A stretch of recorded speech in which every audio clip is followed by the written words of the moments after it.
talk about the impact and the discourse for a little bit. I like to start with a quote by Macmillan and Koenig from one of my favorite articles about QDA software. It's called The Wow Factor.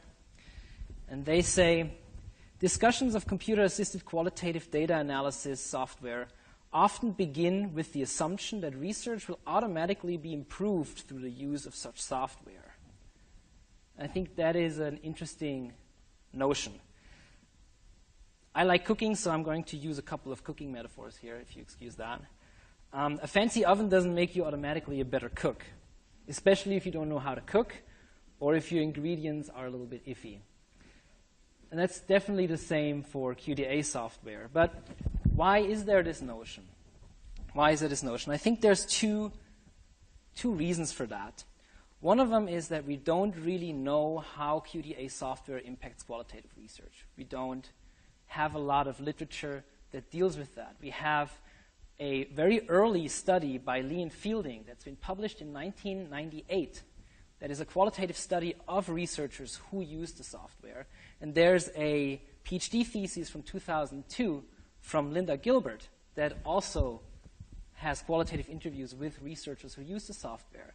But aside from that, we don't really have a lot of empirical work. What we have is people talking about how they use the software. We have these accounts of people that they say, oh, I used this in my PhD thesis. Here's what I liked. Here's what I didn't like.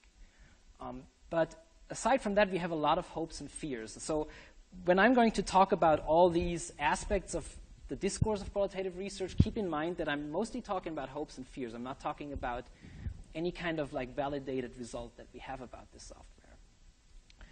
But with this situation being that we don't have a lot of empirical research, there is maybe a tendency that we only hear the success stories in articles. That doesn't mean that people are not critical. There's there's a great variety of very critical articles, and people are definitely pointing out where the programs are faulty or where they hit into roadblocks. But the question really is, if we have specifically a younger generation of scholars use these kind of programs, how likely is somebody to write an article and get an article published that says, so here's how I used software and here's how it really corrupted the results of my PhD thesis. I'm not saying that this is not possible, and I'm not saying that people are not critical, but it's just the way the discourse works and the way information about QDA software is generated that we have to be a little bit cautious to not just believe, oh, everybody works with this and everybody's happy with this. So that's the first part, the discourse. The second part of why maybe there is this notion of software making research better is that software is a commodity. It's made by companies, and those companies, of course, want to sell software. So this is a screenshot. It's a little bit older, but I think it's pretty much condensing how QDA software is advertised sometimes. And this is from Max QDA, and this is not to single out Max QDA. It's one example of many, many examples. So here we have this screenshot. We see the researcher in pain, looking at a bunch of papers, laptop closed, bunch of Post-its, looks pretty stressful. Enter Max QDA. And it says here, Willkommen im Land der kreativen Ordnung. Welcome to the land of creative order. Yes, it was made in Germany, the software, if you're wondering. But if we look at this, it's really interesting. So if you look at the Post-its in the back, for example, all of a sudden there's nothing on the Post-its anymore. And they're all in order. So there is some narrative in a depiction like this. So, and Lynn Richards, who was one of the developers of NVivo from early on, she's talking about the metaphor of alchemy that is sometimes used, that people who are not using software, they're like alchemists. They're sitting somewhere in their ivory tower, and they're picking out the cherries out of their data. And then they say, here, these 4 examples, therefore. And there is this kind of idea of rigor that's connected to the computer, and this idea of doing something scientific and something strong. And there's a certain desire in that, certainly for qualitative researchers. There's a certain battle that we fight sometimes for our way of doing research. And there are certain criticisms that we have to face. And it's good that we face them because it makes us think about what we do. But a software like this, if it's advertised like this or in other ways, that's certainly a way of promising something. So if we go back to this, that research will be automatically improved, that is maybe where these notions come from and why these notions are persistent. My own research was for my master's thesis was a small study on how people use QDA software. And I was interested in how does software impact how researchers work.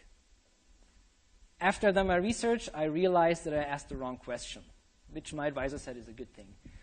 Which I slowly now understand why. But I should have asked the question, how does the academic discourse shape how software is used?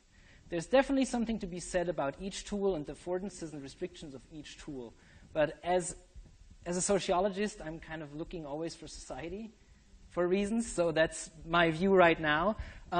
So what I found out, or what I believe came out of my thesis and what I see actually as a consultant very often is that there are a couple of needs and fears in academic research.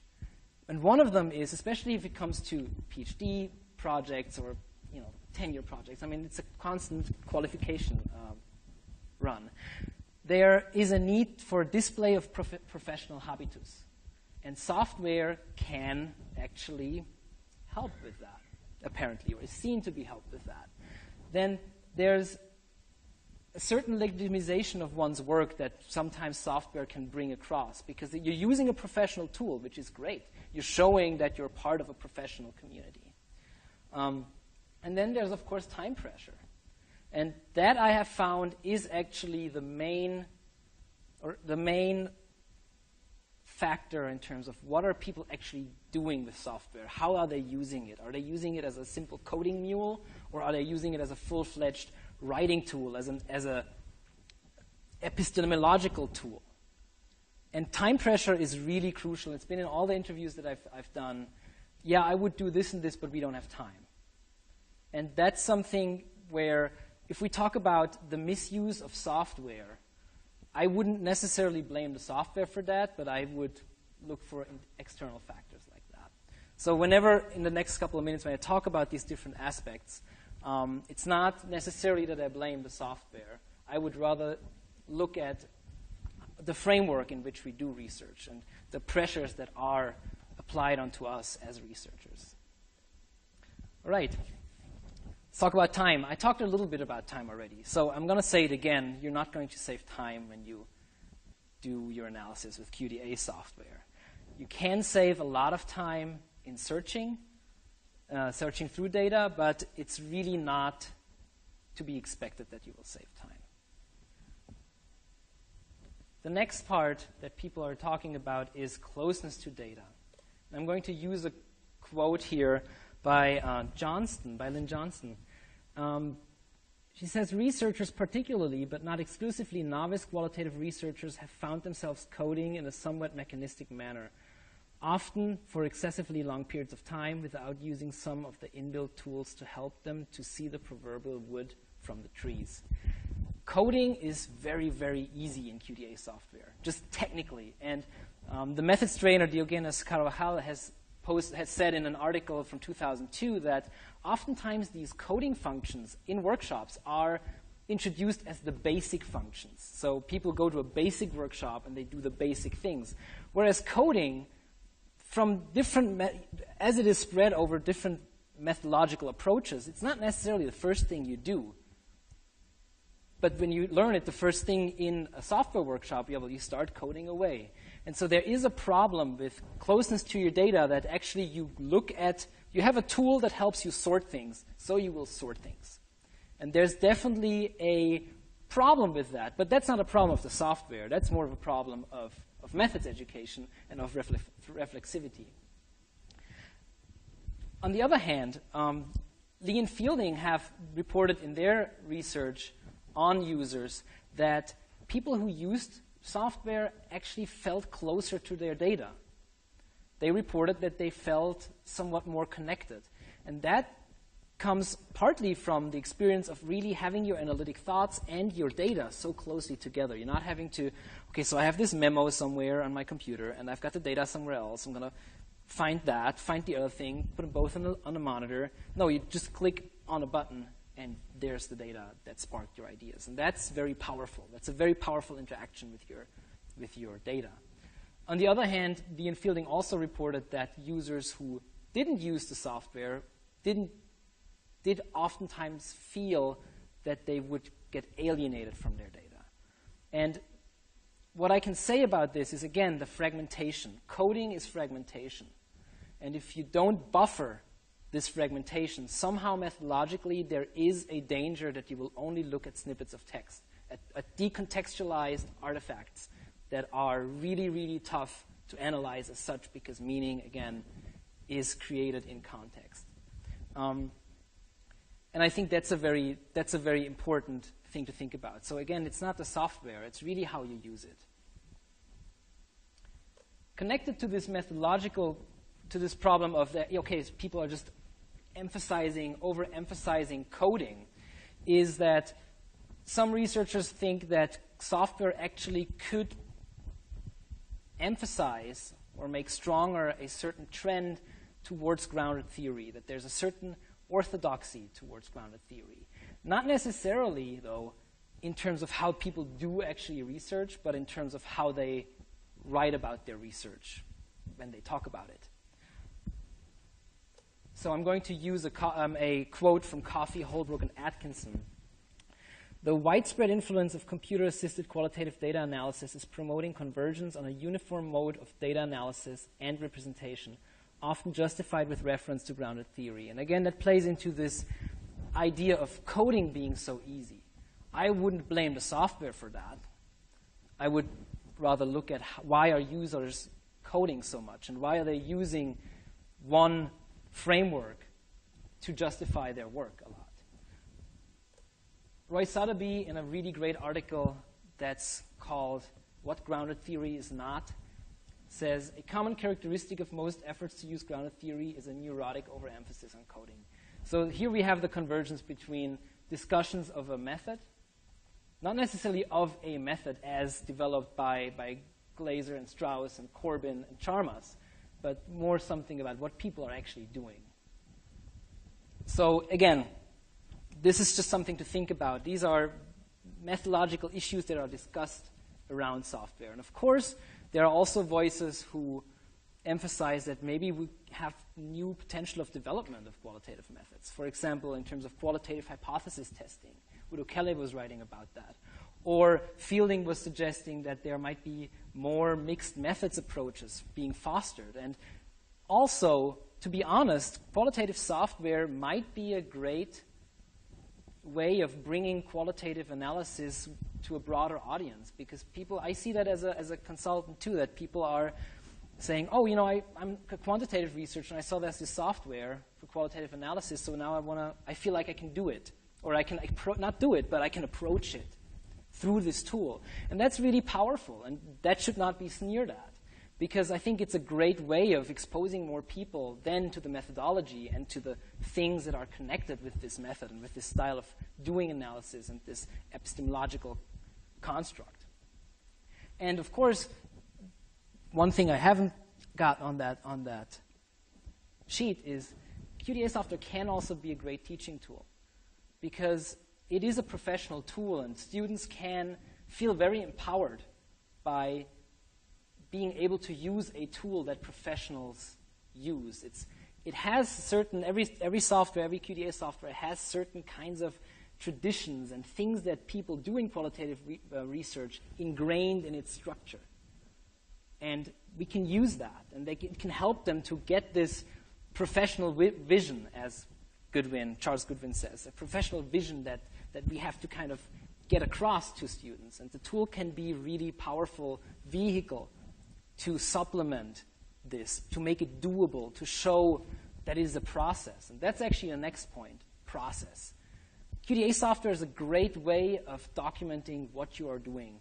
You can write down your memos, you can date them, you can actually also code your memos again, so you can kind of like have this process of really coding your data, writing about it, coding what you wrote about, write about that, code that again, go back to your data. So it's a really great tool to show process, and I think that's also a reason why it is such a great teaching tool. The last part, teamwork. From what I've seen in my study, in my small study, and as a consultant, is that teamwork is complicated. You probably all know that. Teamwork is complicated, and it's not going to be less complicated with QDA software. There are some programs that allow you to work in a disconnected way. You can work on the same project file with people from across the globe, which is great, but having QDA software does not replace a good data management plan. You still have to have that in place, and it's still important in qualitative research to talk to each other, to make sure that the concepts we are using for coding and the concepts you're writing about are aligned between analysts. So teamwork can actually be facilitated because you can work with people who are across the globe, and because it's such a procedural tool, it actually has the capabilities of making this very, very nice. So because you can have different accounts, and you can say, oh, what did Peter code? What did Paul code? And you can type in your memos who did what, and you have everything in one place, which is really, really great. One thing about this, though, and this is also something that Lee and Fielding have pointed out, some 10 years ago, that actually there can also be a tendency of a digital divide in research teams. The ones who know the software well, and the ones who maybe don't know it very well. And there's two sides to that. The one side is that maybe some project members might be degraded to software users. Using the software in an analysis group, if you're sitting together with 4 people and you're the one who has to type everything down, that kind of excludes you, or can exclude you from the process that everybody's engaging in. At the same time, you have a lot of power because you know how to use the software. So you can have actually certain last words on how things are done and how things are represented and how things are accessible and to whom. So there is a digital divide that can actually be problematic in teams, but it can be handled. It's nothing new to teamwork that there are hierarchies. So this is, again, not necessarily something inherited in the software, but it is something that you should think about when you introduce a software. Because also, these days, now people have worked with different softwares, so even the decision for one software and not the other can be quite problematic. So it's just something to think about.